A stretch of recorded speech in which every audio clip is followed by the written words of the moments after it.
I realize it's not that the parents don't want us to do it. It's just that they are scared to see Yeah, their children fail. they are scared. You That's know. why I'm saying it comes from a place of safety. They want you to be safe and well. Hi guys, welcome to Sip and Share, the place where we share stories about people who are doing things a little bit different. Their vision, passion, and most painful lessons. See you in the videos. I still remember on my second year, then I brought my parents overseas because we never really had the opportunity to travel out of Asia. You know, so my dad always wanted to go. Was it Switzerland? And then my dad, my mom wanted to go Paris. Yeah, so I was like, you know what? Where's one shot outing? You just one shot go both. Yeah. So It's near-ish lah, to be frank. Yeah. It is a France and Switzerland. Yeah, you know, yeah. so I was like, you can't be taking a 10, 12 hour flight. And then just- again, take again. Exactly. So I was like, you know what, just go one shot. Okay, Yeah. okay. So I sponsored for the trip. It was very expensive, lah, honestly, you know. Obviously. Yeah, but it was well worth it because they were really happy. Then How long was the afterwards, trip? 2 weeks or so.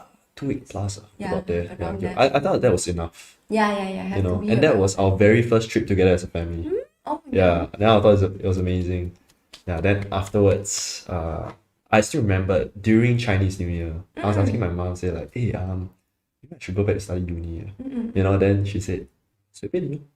I was like, I thought you were 很想要去 uni 哦 you know. The uni is a dream of our parents. And it's nothing wrong with it because they did grow up in a generation where you had to study to get good grades and get a job, right? To earn a living. That was the generation. So that's their thinking, right? Yes. That's how they were brought up. There's nothing wrong with it. It's just the times have changed. And there's a lot of ways to earn income now that doesn't require a cert. So okay, this is another thing about Asian parents. The best way to make them agree is just 你看我做得很好现在 then they'll be like okay 也不错其实also okay lah.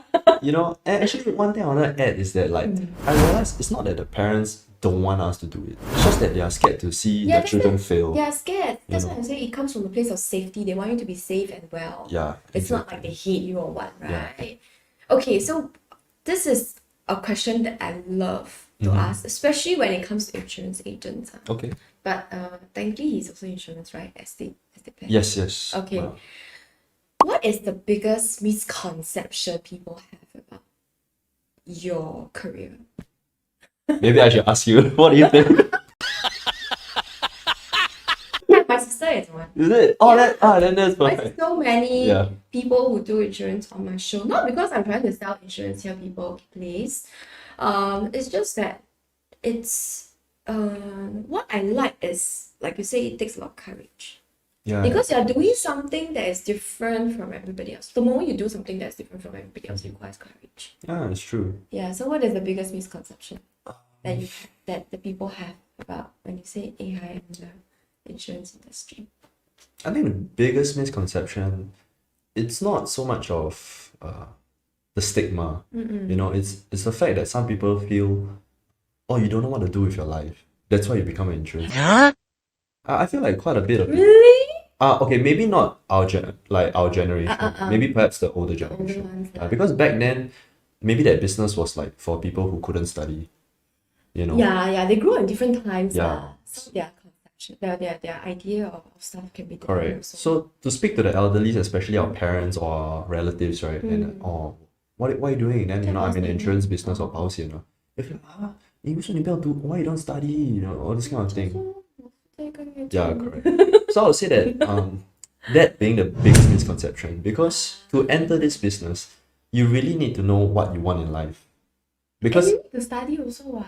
To enter the business you need to go for certs and stuff, right? To be certified. yes, It correct. is not I want to be an insurance agent. Then you There's quite a lot of things to study actually. yeah, I know. There's a lot. That's why it's like people, it's not that they anyhow, okay, please. Yes, exactly. So, that's the biggest misconception, is that actually a lot of people who have dreams and goals, right, and they know how to achieve it, they maybe perhaps insurance industry is one of them. I think insurance property is too, because Yeah. it's a self-management Correct. kind of process, and I think you grow a lot Yeah. as a person. Exactly. I think in like consultancy, sales nowadays, these are the ones that actually can help a lot of people get out of or maybe achieve whatever dreams, financial dreams that they have. You know, I think so financially, because there's no cap, ma. in a way, Yeah, there's no cap in the sense that if you work at it long enough, hard enough, you get the results. It's not Yeah. like you go to a company, you OT. They don't give you OT Yeah. payment sometimes. correct. You know, they always sell like, you have to be paid for whatever hours that you put in, you know, like the self-employed dream. You know, as cliche as it sounds, it's true. It is true. Yeah. It's the same for entrepreneurs but technically speaking, insurance industry is a bit like an entrepreneur in a way because you manage on time. There's nobody to say, hey, Tajin, you need to be at work at 9. But if you don't do it, you don't see results. Correct. Right? How has that helped you grow as a person? Damn. Like flashback 4 years back. How have you grown as a person?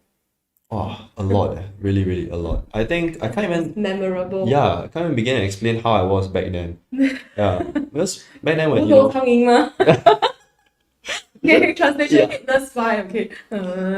Yeah, it's true, it's true. You know, back then, I really didn't do anything with my life. So it's like the typical, I wake up, then after that, you know, watch YouTube, play Don't work. games, yeah, don't work, go out with friends, chill, chat, yeah, then That's like aimlessly lah, correct. basically. That's my day-to-day life. Yeah, so I think also basic etiquettes, for example, like being punctual and things like that.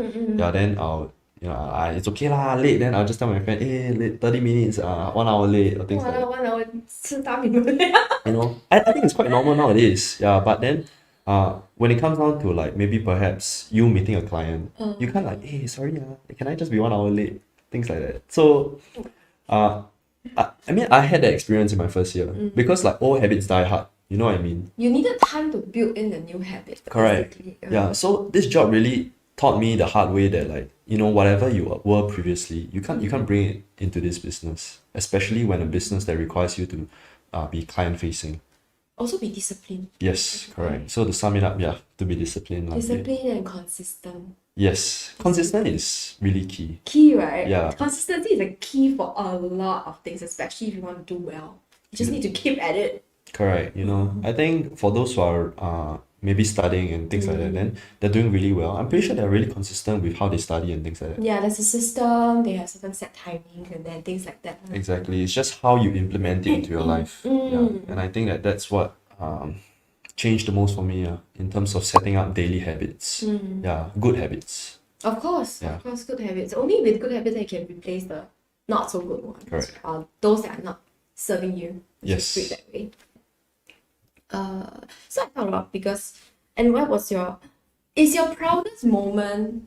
Do you have a proudest moment? Is that when you brought your parents for the overseas trip? Was that your proudest moment? I'll say that's one of them. Yeah, that's for sure. You know, I mean, we weren't financially the best. And that's also the reason why I signed on in the first place. Yeah, we just needed some money, and then I felt that I didn't want to waste these 2 years. Yeah, might as well lah. Yeah, and let's be honest, I studied business and IT, nothing related to like aerospace or piloting or whatever not, you know. Yeah, so I just felt that it was a good career, and then perhaps I can give it a try. And then if let's say I did excel in it and it pays well, why not? You know, but it came to a point that like I didn't really enjoy whatever I was doing, you know. But then you could always do whatever you enjoy and perhaps earn the same amount or maybe slightly better. Yeah, so to be able to really bring my parents overseas was something that I never imagined I would be able to do at the age of like what, 23, 24. Yeah, so it was just small wins. Small wins. I would say it's a pretty big win. I realized there are a lot of people who step out and do things that other people are not doing. It's usually out of for family, for their loved ones, for themselves also, just to give themselves and their loved ones a better life. And there's nothing wrong with it. I think there's something to celebrate, I feel. So that's just me. Okay. Thanks for sharing about your illustrious career. Illustrious. Okay. It's illustrious lah, okay? Very illustrious, okay? Thanks for watching this video. If you like what you have just watched, remember to like, share and subscribe. You can also follow us on other social media platforms. And if you have someone that you would like to recommend as a guest, leave a comment below. See you in the next episode.